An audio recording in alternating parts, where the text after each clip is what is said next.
Maaaring narinig mo na ang Camiguin ay may mas maraming bulkan kaysa sa mga bayan.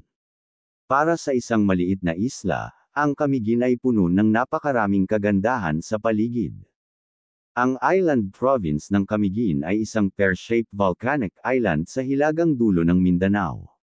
Ito ay humigit kumulang 70 kilometro sa hilaga ng lungsod ng Cagayan de Oro.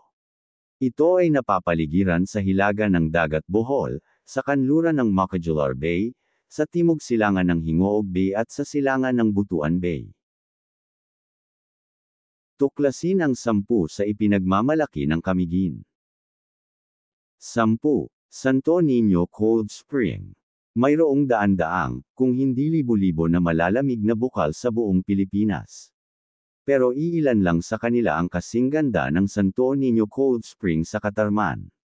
Ito ay may perpektong balanse ng pagiging binuo ng sapat na maaaring tamasahin ito ng mga casual, ngunit hindi masyadong maunlad na nawawala ang natural nitong kagandahan.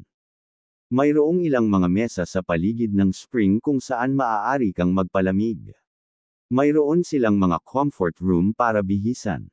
At mayroon pang kiddie pool, isang mababaw na lugar na hiwalay sa pangunahing swimming area. Mula sa itaas, ang tubig ay sumasalamin sa kalikasan sa paligid nito, kaya lumilitaw itong berde. Ngunit kapag nakapasok ka na, malalaman mo kung gaano talaga ito kaasol. Siyam. Gyob Church Ruins. Ang Old Gyob Church Ruins na hindi tulad ng Sunken Cemetery, ang simbahan ng Gyob ay nakaligtas sa pagsabog ng Mount Vulcan noong 1870s. Nawala ang bubong nito, ngunit hanggang ngayon ay nakatayo pa rin ito, natatakpan ng mga lumot at iba pang buhay ng halaman. Mula sa kalsada, maaaring hindi mo mapansin itong mga lumang guho na natatakpan ng lumot. Ngunit kapag nakapasok ka na, makikita mo na talagang malaki ito sa loob. Maaari mo ring tawaging parke. Sa loob, makikita mo rin ang mga punong nakahilera sa tabi ng mga guho. May ilang bangko sa paligid. Ang Gyob Church Ruins ay isang magandang lugar para makapagpahinga pagkatapos ng isang araw ng paggalugad o pamamasyal. 8. Mount Hibok-Hibok. Hindi tulad ng Old Volcano, na halos lahat ay maaaring umakyat, ang Mount Hibok-Hibok ay isang mahirap puntahan. Ang pag-akyat sa Hibok-Hibok ay nangangahulugang 3 hanggang 5 oras na paglalakad sa matarik na mga inclines. Medyo nakakapagod ang paglalakad sa maulang kagubatan kung saan medyo mahalumigmig at mainit-init, medyo madulas ang lupa at maraming bato at mga sanga at medyo matarik. Ang kagubatan ay maganda, na lumilikha ng pakiramdam na para kang nasa Alice in Wonderland. Maraming magagandang halaman ang makikita. Sa tuktok ay makakakita ka ng makapal na patong ng ulap. Habang pababa naman ay may magagandang tanawin din na makikita. Madadaanan mo rin ang bulkan na nagkaroon ng pagsabog noong 1950s. 7. Tuasan Falls, at Katibawasan Falls. Ang Tuasan Falls ay hindi ang pinakamataas na talon sa isla ng Camiguin, ngunit gayunpaman, ito ay napakaganda dahil sa malalakas na daloy ng tubig nito. Ang falls ay matatagpuan sa gitna ng kabundukan. At ilang hakbang lang ang layo mula sa parking area nito. Karaniwan, na ito ay madaling ma-access ng sinuman. Ito ay matatagpuan sa Mount Tres Marias sa Municipality of Catarman. May 2 pool sa Tuasan Falls. Ang cascade ay unang bumulusok sa isang malaking pool at lumilikha ng mga agos patungo sa pangalawang mas maliit na pool. Ang Katibawasan Falls ay isang nakamamanghang talon sa isla ng Camiguin. Napapaligiran ng mga bundok, ang napakalaking Katibawasan Cascade ay pinapakain ng mga batis ng tubig na dumadaan sa kahabaan ng Mount Timpuong, ang pinakamataas na tuktok sa Camiguin. Isang 70 metrong cascade ang bumulusok pababa sa isang pool na nakabalot sa masukal na gubat at mga madaong puno. Ang laki na ito at ang nakapalibot na tanawin ay magpaparamdam sa iyo na napakaliit habang nakatayo at nakatitig sa pagkamangha. Madali nating masasabi na ang falls ay isa sa pinakamagandang waterfalls sa Pilipinas. Sa paligid ng falls, may mga mesa at upuan para magpalamig at kumain ng merienda, mayroon ding magagandang malinis na banyo. Ang ilang bahagi ng pool ay gawa ng tao ngunit natural pa rin ang hitsura, at ang mga hagdan na pababa sa falls ay napakaganda ng pagkakagawa. 6. Taguines Lagoon. Ang Taguines Lagoon ay isang man-made lagoon na matatagpuan sa tabi mismo ng Benoni Port na nagtatampok ng maliliwanag na asol na tubig. Dati itong lugar para sa mga recreational activity tulad ng kayaking. Mayroong kahit isang zipline na magdadala sa iyo sa buong lagoon. Sa ngayon, isa pa rin itong magandang landmark kung nagmamaneho ka sa buong Camiguin. Ang ilan sa mga lokal ay mahilig din mag-swimming dito. Marahil para mas ulit ang lagoon, nag-alok ng iba't ibang aktibidad para sa mga lokal, turista at mahilig sa water sports. 5. Katongan Mangrove Park. Ang Katongan Park ay ang kilalang mangrove park ng Camiguin dahil sa kaakit-akit na kapaligiran at kakaibang tono nito.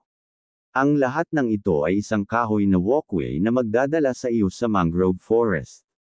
Marami ng iba't ibang mangrove forest pero wala ni isa sa kanila ang may hanging bridges kung saan makikita mong mabuti ang loob nito. Napakagandang konsepto dahil, bukod sa pagiging tourist attraction, nagbibigay din ito ng proteksyon sa coastal area ng bayan.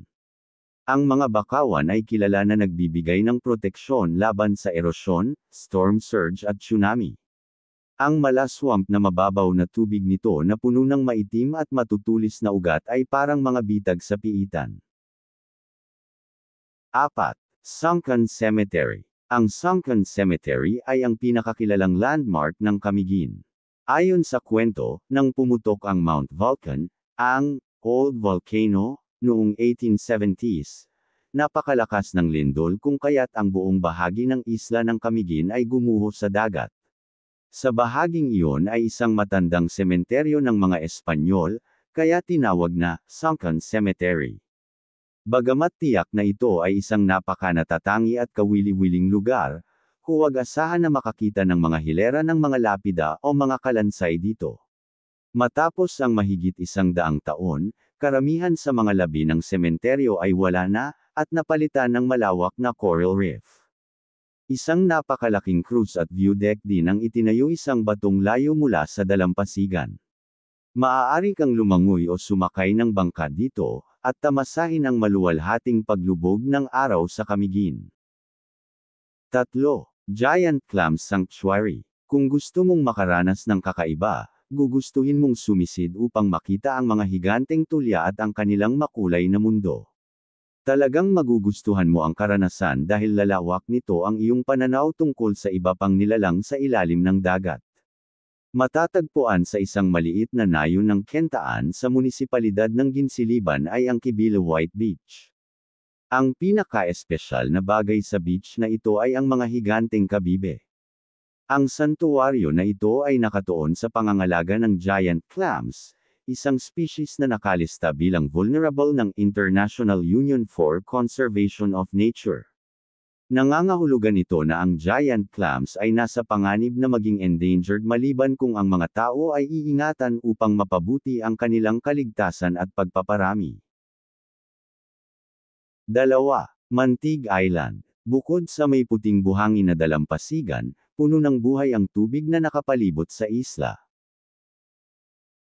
Kung lumangoy ka ng kaunti patungo sa lumulutang na balsa, makikita mo ang isa sa pinakamagandang coral reef sa bansa. Kung ikaw ay mahilig mag-snorkeling, freediving, o scuba diving, malaki ang posibilidad na makatagpo ka ng isa sa mga creature sa dagat. Hindi tulad ng White Island, maraming puno na nagbibigay sa iyo ng lilam kapag mainit ang araw. At kung gusto mo ng konting adventure, pwede kang maglakad sa buong isla at tuklasin ang kagandahan nito.